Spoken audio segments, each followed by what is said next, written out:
So மேஷ ராசிக்கு வந்து பார்த்தீங்கன்னா உங்களது ராசி அதிபதி செவ்வாய் வந்து பார்த்தீங்கன்னா 4வது புதனுடைய சாரத்தில் போகுது. ஸோ அப்போ என்ன மாதிரி விஷயங்கள்லாம் நடக்கும்போது 12இல் உள்ள புதன் வந்து இப்போ வந்து ராசியிலே இருக்கார். ஸோ ராசியிலே இருக்கும்போது என்ன ஆகுன்னா அதுவும் சுக்கிரனுடைய சாரத்தில் போகும்போது நிறைய ஜாலியாகவும் ஃபன்னாகவும் இருக்கணுங்கிற ஆசைகள் நிறைய இருக்கும். ஸோ அதே நேரத்தில் வந்து செவ்வாய் புதன்னாலே வந்து ஒரு மாதிரி ஒரு எமோஷனாக இருக்கும். சின்ன பிள்ளைங்களை நினச்சி கொஞ்சம் வருத்தப்படுறது, தாயார் சம்மந்தமான விஷயங்கள் சின்னதாக ஒரு மாறுபாடு, ஒரு டாக்குமெண்ட் சம்மந்தமான விஷயங்கள், இந்த மாதிரி விஷயங்கள்லாம் வந்து நமக்கு ஒரு மனபாரங்கள் சங்கடங்கள் இருக்கிறதுக்கான வாய்ப்புலாம் நிறைய இருக்குது. ஸோ அதனால் கொஞ்சம் கவனமாக இருக்கணும். ஸோ கொஞ்சம் பார்த்து நடந்துக்கணும். மற்றபடி வந்து பார்த்திங்கன்னா 2 மற்றும் 7ஆம் அதிபதி 2ங்கிறது வந்து பார்த்திங்கன்னா குடும்பம் வருமானம் சம்மந்தமான விஷயங்களை சொல்லும். அது வந்து பார்த்திங்கன்னா சுக்கிரன் வந்து பார்த்திங்கன்னா உங்களுக்கு வந்து இப்போ வந்து 12இல் அதுவும் புதனுடைய சாரத்தில் போகும்போது என்ன மாதிரி விஷயங்களை பண்ணும் போது நிறைய செலவுகள். ஸோ சுப நிகழ்ச்சிகள் சம்மந்தமான விஷயங்களில் வந்து நிறைய செலவு பண்ணுறமான விஷயங்களை நிறைய பண்ணோம். ஸோ அதில் வந்து நல்லது தான். அதுக்கப்புறம் பார்க்கும்போது 7ஆம் அதிபதியும் சுக்கிரனே வரும்போது அந்த சுப நிகழ்ச்சிகள் மட்டும் இல்லாமல் மனைவிக்காகவும் நிறைய விஷயங்களை வந்து நம்ம செலவு பண்ணுறது, இந்த மாதிரி விஷயங்கள்லாம் கண்டிப்பாக நடக்கிறதுக்கான ரொம்ப நல்லா இருக்குது.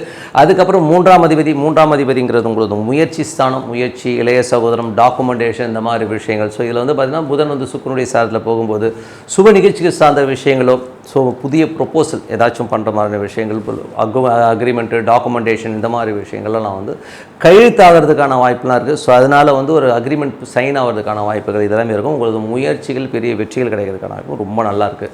ஸோ அதெல்லாமே ரொம்ப சுபங்க. ஆனால் சின்னதாக வந்து ஒரு மனக்கலக்கங்கள் அப்படி இப்படி வந்து போகும், கொஞ்சம் கன்ஃபியூஸ் ஆவீங்க.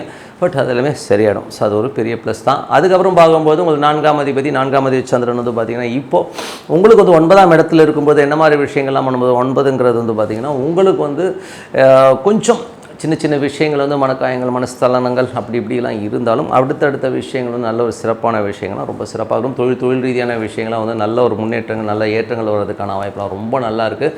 ஸோ அது ஒரு சிறப்பான விஷயங்களாக கண்டிப்பாக இருக்குங்க. அதுக்கப்புறம் பார்க்கும்பொழுது உங்களுடைய 5ஆம் அதிபதியான சூரியன். ஸோ சூரியன் வந்து பார்த்திங்கன்னா இப்போ உங்களுக்கு 2இல் இருக்கும்போது குழந்தைகள் சம்மந்தமான விஷயங்களில் வந்து நிறைய மாற்றங்கள் இருக்கும். ஸோ குழந்தைகளுக்காக நிறைய ஸ்பெண்ட் பண்ணுறது, குழந்தைகளுக்கு அடுத்த கட்டத்துக்கு அவங்களுக்கு என்ன வேணுங்கிறத செஞ்சு கொடுக்கறதுக்கான வாய்ப்பு ரொம்ப நல்லாயிருக்கு.